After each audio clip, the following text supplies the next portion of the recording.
Good morning. This is Bill from Autohaus of Naples on a lovely Florida Friday. It's marginally lovely. You can feel that the weather's turning.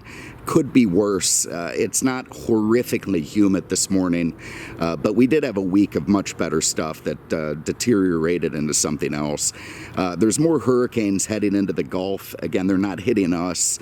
All us hurricane state people, we do develop that better them than us attitude. And, it's fair. I mean, I can say that now about the one heading elsewhere. And I promise you, the one that's heading to us next time, they'll be saying the same damn thing. So what comes around goes around. But for the moment, we're hurricane-free.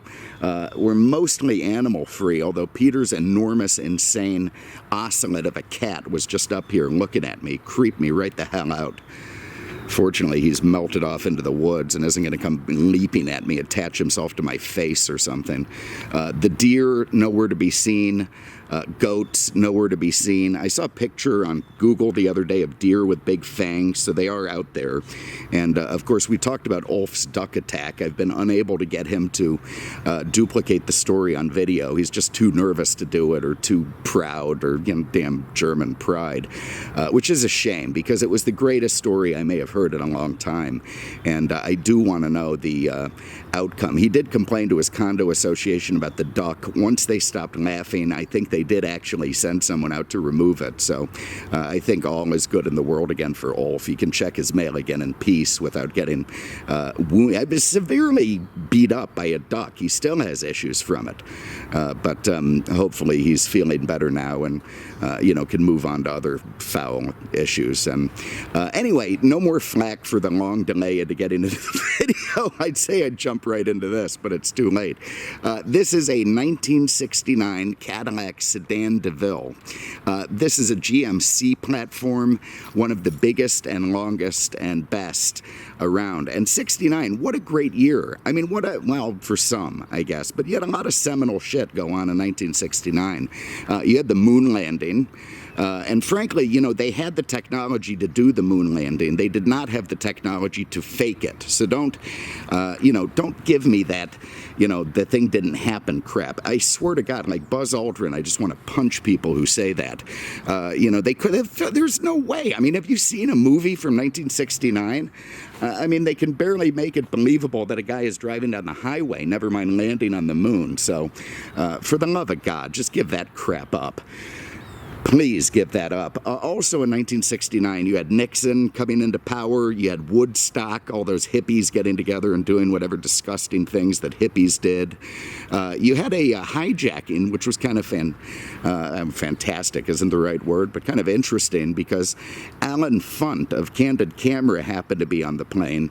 So 90% of the plane thought the whole thing was a joke. I guess it was a flight from Newark to Florida or something. Some guy, a little Cuban guy, breaks out a knife and says, "Take me to Cuba."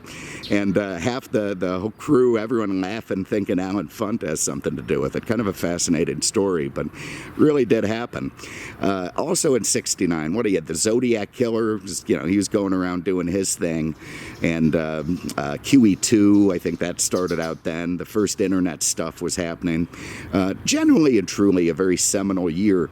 And the wealthy of the United States and elsewhere were driving around in Cadillacs. This was, again, when the standard of the world, they called themselves. And it was true. I mean, this is when Cadillac was building cars similar to the way that Mercedes-Benz would build them into the 70s, 80s, and earlier. They were built to last. They were built to be driven forever with maintenance, not like the stuff of today that has a sort of a planned obsolescence. I mean, this was meant to be serviced and loved. It was built with incredible quality, and if you pulled up in one of these things, you were one bad mofo. You really had your shit together if you were in a Cadillac like this. They were expensive. They were beautifully styled and just lovely to look at. In fact, the styling of 69 was all changed and refreshed. The headlights went from stacked, one on top of the other, to vertical. They started to mimic the look of the very popular sporty Eldorado at the time. They lowered the tail fins in the back, but made them visible but subtle. They lengthened the front hood. They lengthened the back. And the thing that I love most about this particular era, the end of the 60s and the very beginning of the 70s, is that this was the No interference, no compromises. There was no oil crisis going on. Gas was 35 cents a gallon. You could have insanely powerful, big, giant cars. This is what people wanted, before world events intervened to make government decide to save us from the cars that we want. The horsepower ratings were enormous. They didn't have to detune them or emissions them. It was all about self-indulgence, about no compromises, and building stuff that people really liked. So this is just a year of car that I really, really enjoy. They're fantastic to drive. They're lovely to look at. And they really do hearken to a much simpler time that was enjoyable for, well, I wasn't born then, but I'm sure the people who were had a good time. Anyway, let's just get into this thing. We'll start in the trunk. You can see the way they sort of smoothed out the rear bumper. Very attractive little triangular taillights. Nice angular design, the way it comes back. You've got the Cadillac script there, and all just lovely. I also like the way they give you a choice. You can either flip up this little thing. Maybe you can't. I don't know. Nobody's flipped it up. Anyway, there's a hole in the Cadillac crest where you can stick the key. And somebody told me it's doves or something, or pheasants in the crest, this whole thing that was, Antoine de la Mothe de la Cadillac, or whatever the hell his name was. I'm sorry, those are ducks. I know a damn duck when I look at it, and when Ulf sees it, he shivers, so I know it's true. Anyway, in this survivor of a car, I call it a real driver quality car in neat shape. Trunk is enormous. You can see the rear seals deteriorated a little bit. That'll be fun stuff for the guys who buys it to fix up. Got the original jacking instructions there. Don't get under the car while the jack is being used.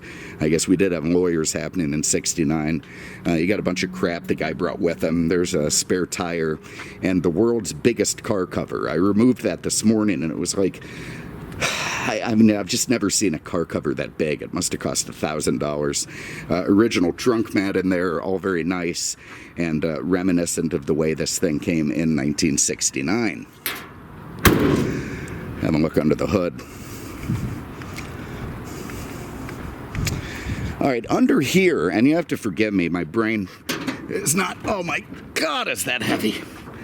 Holy shit. Anyway, it was either 68 or 69 that Cadillac went from a 429 cubic inch to this 472 cubic inch engine, which at the time was the largest displacement engine made on a production level by General Motors, maybe in the world.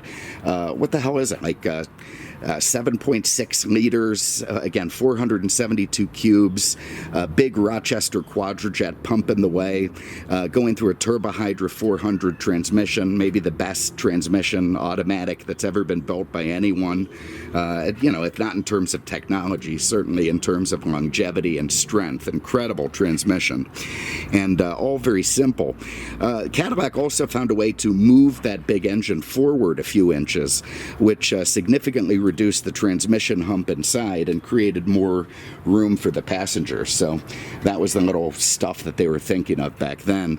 In this year, 69, they also moved the hood forward another like 2.5 inches to make it appear longer and bigger and smoother, and that styling worked out very nice. Love those big fender wells in there. So anyway, on this very driver example, you can see it's got some surface corrosion and scratches, and the stickers are sort of peeling, but it is a very, very well kept original example that if one was looking to restore would work out great, or if one just wants to keep it running, keep it driving, keep it in mostly original condition, you have an absolute blast with it. Do love those horizontal headlights and the pointy grille, the points on the ends of the fenders with the big cornering lights. They're just beautifully designed cars. This is really when Cadillac meant something. You see the original vinyl top on there, quite nice, lovely, and very cool. I also like the angled back window, the way that they've split it in the middle and angled it forward. That was pretty expensive, and part of why these cars cost as much as they did. This thing was like almost $6,000 back then, and I think the average car was priced around $3,069. So if you drove one of these, you were a Mac Daddy. You were spending some real money on it. 35 cents a gallon. Could do that. Anyway. I love the frameless glass on the doors. I think that's cool. There's no B-pillar here in the middle, so when all 4 windows are down, you have this giant expanse of air on the sides, which is very neat. The original condition inside is terrific. These door panels are in great shape. None of the stuff you sometimes see in later years with blowing out, and they cheapened stuff as they went on. This car is sort of indicative of the quality that went into these cars at the time and why they were so popular. It needs a better detail than it got. And that's where the light is, so somebody stuck that in there. Yeah, look at that. Someone's going to have to fit that back in. It's not going to be me, though. Anyway, lovely leather in the back, room for 3 people comfortably. Your Canadians are going to be intensely chipper back there. There's going to be no issues at all with them. You've got a big package shelf in the rear. You see you got your Cadillac map lights and, side indicator lights. What the hell is that anyway? Maybe just a courtesy light, but it works fine. And everything nice and chipper back there. You also have a big armrest if you want to pull it out. No cup holders. People still weren't drinking in their cars at this point. I'm gonna look over here. So again, same story, beautiful original driver quality.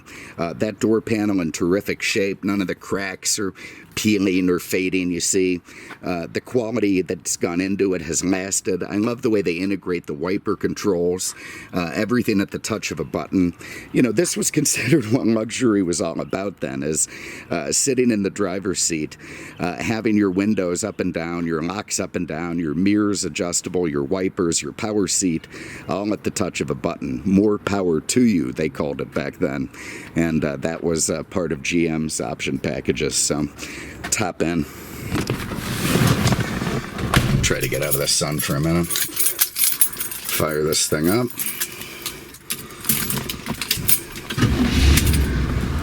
Big block coming right to life. Very, very smooth running engine. All right, there we go. Are we out of the shade? No, we're in the shade. That's where we want to be. Okay, so here we have a very lovely horizontal speedometer going up to 120 miles an hour. Nicely laid out instrument cluster. Another Cadillac logo here. You've got a clock over here. You've got your PRNDL indicator. You got some warning lights there. You've got automatic climate control. Not sure if that's working. We'll put that in the ad if it is. You got a tilt steering column. Also a telescope. Flip that. You can move this in around. Let me fire it back down again. Get the door open so I can breathe. Oh, let's see if the radio works. Go into accessory mode here. Look at that.